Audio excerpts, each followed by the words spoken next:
Comment vas-tu, cher Morad? Eh ben, écoute, ravi. Je suis obligé de rappeler à chaque émission que je ne suis pas suicidaire, hein, c'est quand même très triste. Mais on se l'est dit tous aussi avec Emmanuel Darl aussi. Faut le rappeler souvent, hein. C'est important. Donc, bien sûr, dès ce soir, je dis bonsoir à mes amis, je dis aussi bonsoir à mes ennemis. Je pense que ceux-ci sont retranchés à l'Élysée. Et d'autres ennemis, hein, qui, dès qu'ils entendent mon nom, sont comme des morpions au salon de la moquette. Je les salue très fort. Donc, je vais commencer par cette émission pour vous parler effectivement du procès de Brigitte Macron, où je me suis rendu le premier jour. Et j'ai vécu une expérience complètement inédite, dont je vous fais part. J'étais effectivement dans la salle d'audience et un des prévenus était poursuivi pour retweeter un de mes tweets. C'est ce que je dis tout à l'heure, c'est lunaire. C'est fascinant. C'est donc lui qui était poursuivi et pas moi. Le journal Le Monde a révélé que ce procès avait été piloté depuis l'Élysée par Monsieur Patrice Faure. Monsieur Patrice Faure, qui était directeur de cabinet d'Emmanuel Macron et qui est devenu préfet de police de Paris à la place de Laurent Nunez-Belda, le fameux Laurent Nunez-Belda, criminel qui m'a fiché S et qui protège toujours à ce jour un trafic de passeports d'enfants à la préfecture de police de Paris par des agents de la DGSI qui sont en lien avec des terroristes pour commettre des attentats à Paris. En tout cas, ça j'en suis sûr, concernant la gare Saint-Lazare. Donc vous voyez qu'il y a un jeu de chaises musicales, hein, un copain s'en va d'un poste, l'autre vient, mais on est toujours dans la logique de la corruption, de la mafia organisée contre l'intérêt des Français. Pourquoi je vous dis ça ? Tout le monde a oublié, parce que j'ai vraiment lu la presse pour le coup, après le procès, hein, tout ce qu'il en est ressorti, j'étais moi-même présent, donc bon. Et puis, on a oublié qu'en réalité, le seul qualificatif retenu par le juge l'a dit au premier prévenu, a dit, mais attendez, voilà, vous êtes là, dans le cadre d'un seul qualificatif, qui est le cyberharcèlement. Ouais, c'est vrai. Voilà. Et ça, c'est capital. C'est capital. Pourquoi c'est capital ? Parce que moi, je vais vous poser une question à tous les trois, enfin, puis aux deux autres, hein, invisibles, mais dont on peut apprécier les voix. C'est contre qui il a eu lieu ce procès ? Il a eu lieu contre qui ce procès de cyberharcèlement ? Contre le peuple. Contre le peuple français. Non, mais officiellement, il a lieu contre Brigitte Macron. Mais Brigitte Macron, on lui réfère un statut à ce moment-là du procès. Oui, première dame, c'est ça qu'ils disent, non ? Bravo, mon cher Farid.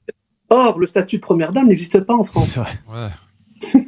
Et ce qui est quand même incroyable, c'est qu'à partir du moment où la personne prénommée Brigitte Macron engage une procédure pour cyberharcèlement, c'est un citoyen lambda, c'est vous et moi.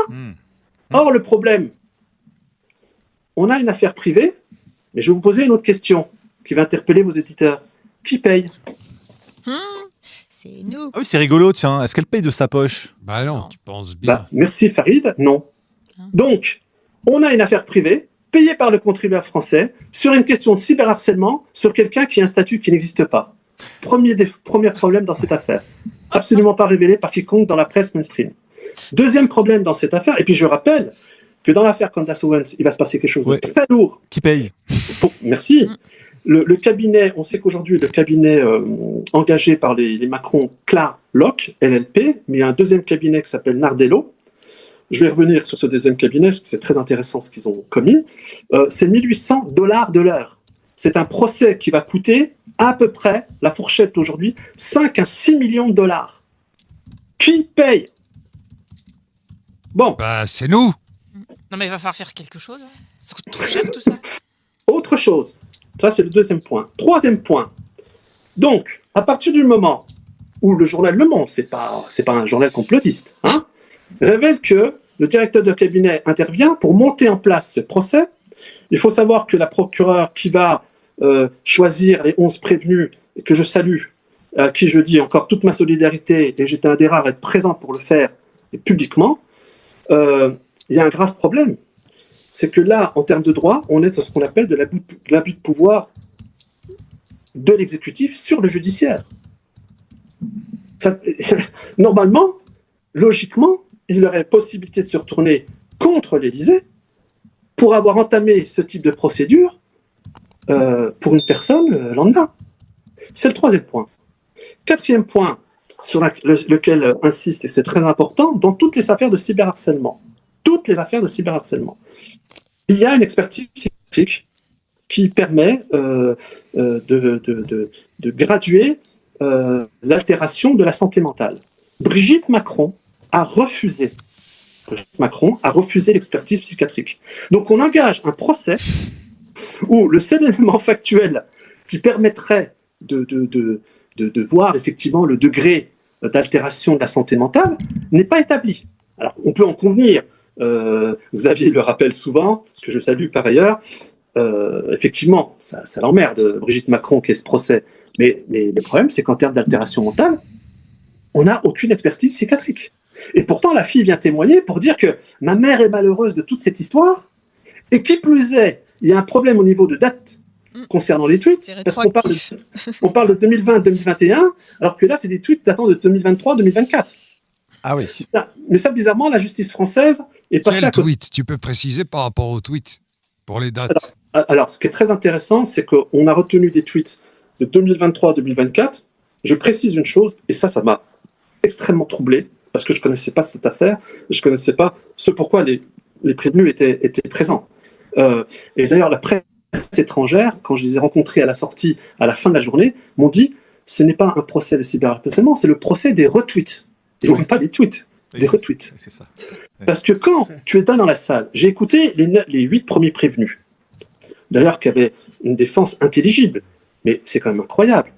On a pris des gens qui étaient très peu suivis sur les réseaux sociaux, excepté Amandine Roise de Sagan et Bertrand Scholler, qui lui en plus fait une étude pour ce dernier beaucoup plus sur une thématique eschatologique. En plus, c'est très particulier. On le sent à travers l'interview remarquable qu'a fait Miloud, et c'est pas de la flagonnerie, je le félicite pour ça. Merci, Bravo, Miloud.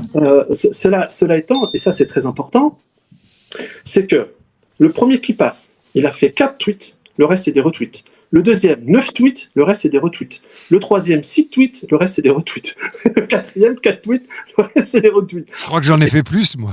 Bah, c'est clair, on va tous aller Voilà. au tribunal, quoi, on va tous aller en prison. Bah, c'est ça le message. Merci. Vous êtes tous retweetés, hein. Potentiellement. Donc, il y a un cinquième élément qu'il est important de rappeler dans cette affaire, parce que ça va renvoyer au fact-checker, c'est qu'il a été évoqué pour se saisir de cette affaire la loi Schiappa. Enfin, moi je dis Schiappa, beaucoup disent Schiappa, parce que d'un seul coup les gens ont pris l'accent italien. Bon, donc la loi Schiappa, alors la loi Schiappa, il y a une particularité très précise. La loi Schiappa, elle dit quoi? Il faut protéger les mineurs en cas de cyberharcèlement.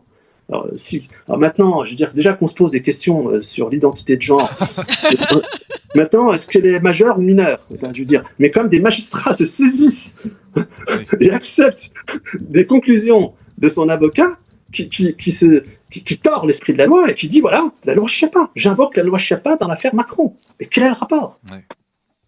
Et c'est très important parce que ce que les gens ont oublié de dire, la loi Schiappa, on est obligé de rappeler que la Miss Plémette, puisque par la suite... C'est-à-dire qu'elle a fait des photos. On a fait Playboy, elle a posé dans voilà. Playboy.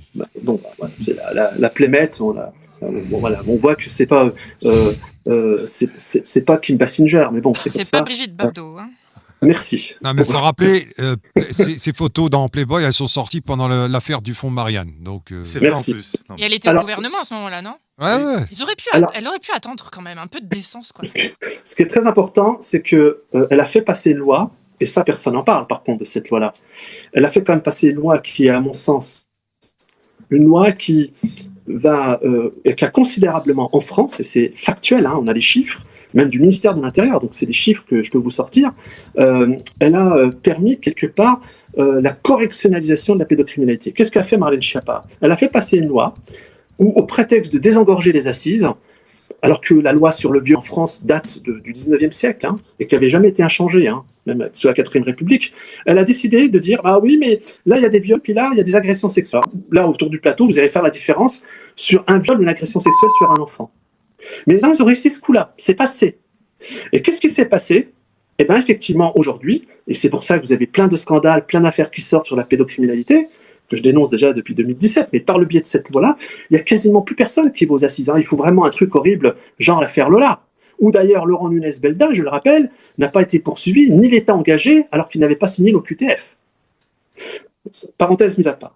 Et puis en plus de ça, derrière, il y a l'histoire du fonds Marianne, où effectivement, ils ont détourné de l'argent public à l'insu de la mémoire feu Samuel Paty, pour lutter contre le séparatisme, puisque c'est pour ça le fonds Marianne. Mais je tiens à rappeler, parce que tout le monde l'oublie, un ami qui m'était très cher, Gabriel Libert, paix à son âme, qui a été assassiné, journaliste à Marianne, pour avoir été le premier à s'être interrogé sur l'utilité et l'utilisation du fonds Marianne. Assassiné via un accident de scooter au Chili, je crois, en Amérique latine. Et donc d'ailleurs, pourquoi je parle d'assassinat? La famille, je crois, à ce jour, n'a toujours pas eu le rapport d'enquête des autorités chiliennes. Voilà. Un journaliste français a été assassiné dans cette affaire. Et j'ai publiquement interpellé Natacha Polony à l'époque où elle était en bonne place chez Marianne, pour demander des comptes. Comment on peut assassiner un journaliste? Voilà ce que c'est. Il faut savoir qu'aujourd'hui, nous vivons tous dans un État qui est une mafia généralisée. La corruption a atteint toutes nos institutions. Voilà. Mais malgré ça, je veux rester optimiste et je vous dirai pourquoi. Donc, l'affaire du fonds Marianne, c'est une escroquerie en bande organisée. Et vous avez vu comme moi comment ils se sont poussés du col à l'Assemblée nationale lors de la commission. Ils se sont crus intouchables, ces gens-là. Bon, alors, moi j'ai 2 questions à poser à Mademoiselle Auzière, parce que c'est rendu au tribunal. Il faut savoir que Miloud en est témoin, parce qu'il était présent, et pas le seul, parce que ça a choqué. Miloud. Parce que ça a choqué beaucoup de gens. Il faut savoir que Mademoiselle Auzière, quand elle est venue au procès, son agent de sécurité, qui était en vrai un conseiller d'Élysée, est en contact téléphonique direct, probablement avec Emmanuel Macron, son conjoint pédocriminel, je ne sais pas, mais en tout cas, le port du téléphone portable est interdit dans une salle d'audience. Et là, bizarrement, ça a été autorisé. Alors, qu'on ne parle pas d'indépendance de l'autorité judiciaire. C'est bizarre. Ça, c'est bien. Bon.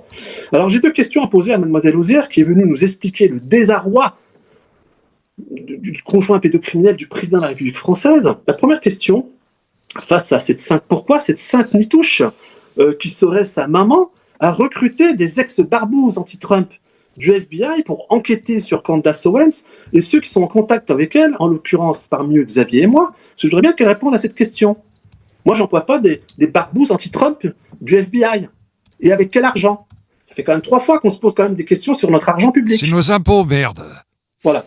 Deuxième question, parce que ça pose, là, ça commence à devenir un peu dingue, parce que j'ai vu ce qui a été dit dans la presse française le lendemain. Candace, Xavier, moi-même et autres, les gens se manifesteront par eux-mêmes. Candace prétend seulement que Brigitte Macron est un homme. Elle n'a jamais critiqué les transsexuels. Même le Financial Times, c'est pas un journal complotiste, n'évoque pas la transphobie. Je suis allé à la première audience qui avait eu où Maud Marian avait brillamment défendu Amandine Roy, et il n'était absolument pas question de transphobie, et le tribunal l'avait reconnu. Pourquoi je vois des débats, et dont les fact-checkers et autres, parler de la transsexualité, de la transphobie? Pourquoi nos médias, ils parlent de rumeurs transphobes? Personne ne parle de rumeurs transphobes. Et je tiens à préciser que ce livre n'a jamais été attaqué pour diffamation. Jamais. Ils avaient le temps de le faire. Ils avaient 3 mois. Ils l'ont épluché dans tous les sens. Ils n'ont pas attaqué. Et je reviendrai là-dessus parce que je vous lirai un extrait. Bon.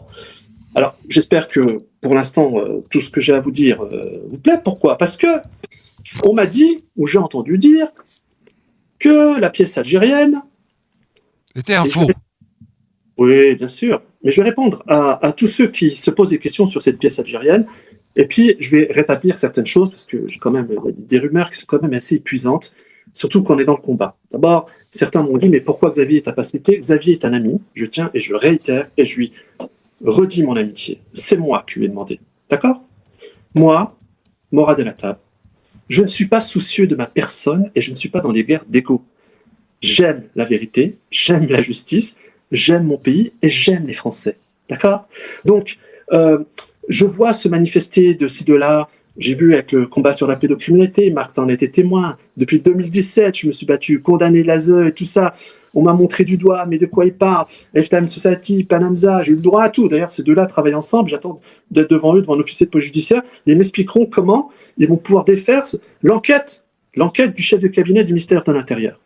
Bon, ils font partie des fameux morpions, ces déchets organiques. Je vais vous parler de ça, et c'est très important. Parce qu'il y a un passage dans le livre, et puis il y a une deuxième chose que je tenais à rappeler. Vous allez comprendre l'importance de cette pièce. Et je vais vous dire autre chose.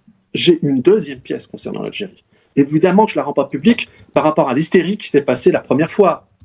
où c'est parti dans tous les sens, où certains, en fin de compte, confondaient tout le monde. C'est un travail qui demande de la rationalité, parce qu'on a affaire à une mafia, on a affaire à des gens très dangereux. Voilà, des journalistes sont morts. Alors, c'est pas un jeu. Sur cette pièce, qui est effectivement ici, que j'ai distribuée à toute la presse internationale. Certains ont dit, sur les réseaux, des trolls, des macrognards, on dit « Ouais, mais en fin de compte, ça a été rapporté qu'une fois, son voyage, sa présence en Algérie. » C'est faux, c'est faux.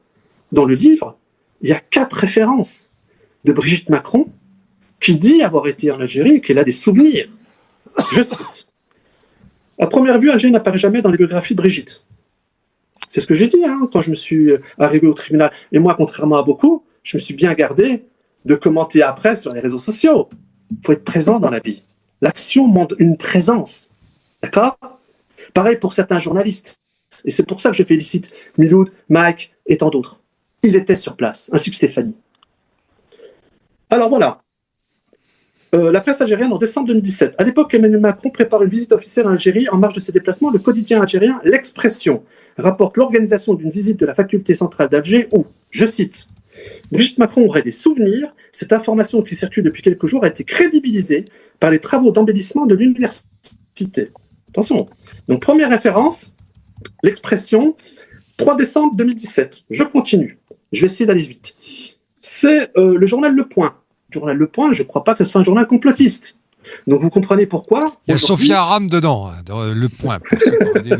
Mais tu comprendras qu'aujourd'hui, pourquoi Xavier Poussard et moi, on n'est pas invités. Ils n'ont aucune chance. Aucune chance. 2 jours plus tard, en France, cette fois-ci, la rubrique Afrique du site internet du Point fait à son tour écho, entre guillemets, à la rumeur algérienne prétendant que la première dame, bien sûr, encore la première dame, celle qui n'a pas de statut, Brigitte Macron effectuerait visite dans cette illustre université qu'elle aurait fréquentée par le passé. Dans son édition en arabe, l'hebdomadaire féminin saoudien, Saïdati, croit pouvoir affirmer que la première dame française n'appartient pas à la catégorie des pieds noirs, mais son père a été affecté pour enseigner en Algérie 10 ans après l'indépendance du pays, où elle grandit et étudie la littérature contemporaine à l'Institut des Arts de la faculté centrale d'Alger. Attention, tous ces articles tiennent entre le 3 décembre, le 5 décembre, le 6 décembre. Je continue. Algérie patriotique. Alors, pour ceux qui ont un peu de bouteille dans les milieux d'investigation des services secrets, il faut savoir que c'est un journal qui a une particularité, Algérie patriotique, quand même assez proche des milieux du renseignement algérien. C'est pas un secret pour les initiés. Bon, je cite. L'avion de M. Macron atterrira à Alger le 6 décembre vers 10h. Au cours de la visite, le chef d'État français s'entretiendra avec le président Abdelaziz Bouteflika et plusieurs responsables algériens, dont le Premier ministre Ahmed Bouteflika. En marge de sa visite, Emmanuel Macron s'offrira, en compagnie de son épouse Brigitte, un bain de foule rue Larbi Ben Hamidi. Après le bain de foule, le couple présidentiel se rendra à la faculté centrale d'Alger où Mme Macron a des souvenirs. Je continue. Journal Jeune Afrique. La banane algérienne a été amputée d'une étape. Le chef de l'État français devait visiter la faculté centrale d'Alger avant de gagner la grande place de l'émir Abdelkadir. Cette visite a été annulée pour des raisons de sécurité, risque d'attentat, point d'interrogation. Et en fin de compte, Français et Algériens ne veulent guère s'épancher sur les motifs de cette annulation. Alors, la mairie d'Alger est très déçue parce qu'elle a fait réaliser des travaux d'embellissement, de réfection des trottoirs, des escaliers, des murs, des bâtiments. Pourquoi je vous dis tout ça ? Parce que, attends, laisse-moi deviner. Parce qu'en fait, ils se sont rendus compte que si jamais Brigitte elle allait là-bas, alors on allait savoir que c'était Jean-Michel qui était et pas Brigitte. Donc ils ont annulé. Ils ont dit non. Aujourd'hui, on se penche sur une question intrigante. Pourquoi Morad El Attab, l'une des figures centrales de ce scandale, n'a-t-il pas été convoqué au procès pour cyberharcèlement qui s'est tenu en octobre 2025 à Paris? Ce procès a vu 10 personnes, dont 8 hommes et 2 femmes, âgés de 41 à 60 ans, jugées pour avoir relayé des rumeurs dites transphobes et complotistes sur l'identité de Brigitte Macron. Parmi les prévenus cités dans les médias, on trouve des noms comme Amandine Roy, Bertrand Scholler, Aurélien Poisson, Atlan, mais pas de Morad El Attab. Des peines de 3 à 12 mois de prison avec sursis et des amendes jusqu'à 8 000 € ont été requises contre eux. Alors, pourquoi cet activiste qui a multiplié les interventions publiques, les vidéos et les lives sur le sujet a-t-il échappé à la convocation? Analysons les causes possibles du côté des accusateurs, c'est-à-dire le couple Macron et le parquet. Premièrement, une stratégie judiciaire sélective. Selon les comptes rendus du procès publiés dans Le Monde et La Libération, les poursuites visaient principalement des individus ayant diffusé des propos malveillants via des retweets ou des partages directs, souvent anonymes ou de petites envergures. Morad El Hattab, lui, est un commentateur plus visible avec une présence médiatique alternative sur YouTube et sur X. Il a assisté au premier jour du procès en tant qu'observateur, distribuant même des documents à des journalistes étrangers pour appuyer des allégations. Les charges portaient sur les retweets de l'un de ces tweets impliquant un trafic de passeports d'enfants, mais pas sur lui-même directement. Peut-être que les accusateurs ont choisi de cibler les petits poissons pour éviter d'amplifier la voix d'un relais majeur qui pourrait transformer le tribunal en tribune pour cette théorie. En effet, poursuivre une figure comme lui risquerait de donner plus de visibilité au scandale, surtout avec la couverture médiatique internationale moqueuse, comme l'a rapporté la BBC. Deuxièmement, des considérations probatoires. Morad El Hattab affirme dans ses interventions, comme dans son passage sur Nexus ou son passage sur Tribune Libre, qu'il n'a jamais été poursuivi pour diffamation parce qu'il se contente de relayer des faits irréfutables issus de lanceurs d'alerte sans inventer. Il évoque des incohérences biographiques, comme une présence en Algérie en 1963, incompatible avec les déclarations officielles de Brigitte Macron ou des liens avec des réseaux pédocriminels protégés. Du point de vue des accusateurs, il est possible que ces déclarations soient formulées comme des questions ou des analyses rendant plus difficile une qualification en harcèlement direct. De plus, Brigitte Macron a refusé une expertise psychiatrique lors du procès, ce qui a été critiqué par Morad El Hattab comme un moyen d'éviter d'évaluer l'impact réel des rumeurs sur sa santé mentale, ce qui est en soi un élément clé pour une poursuite en cyberharcèlement. Troisièmement, une peur institutionnelle. Morad El Hattab lie cela à une protection plus large des élites, citant des scandales comme le fonds Marianne ou des trafics à la préfecture de Paris. Pourquoi ne pas l'attaquer? Peut-être parce que le confronter en justice pourrait obliger à aborder des éléments sensibles comme des rapports non réfutés ou des silences médiatiques. Les Macron ont porté plainte aux États-Unis contre Candace Owens pour des rumeurs similaires, mais en France, il semble éviter les confrontations avec des figures comme El Hattab qui pourraient produire des documents embarrassants. En conclusion, cette non-convocation soulève des questions sur l'équité de la justice. Est-ce une tactique pour étouffer l'affaire sans la raviver ou une reconnaissance implicite que certaines allégations méritent enquête? Quoi qu'il en soit, cela renforce le sentiment d'une justice à deux vitesses.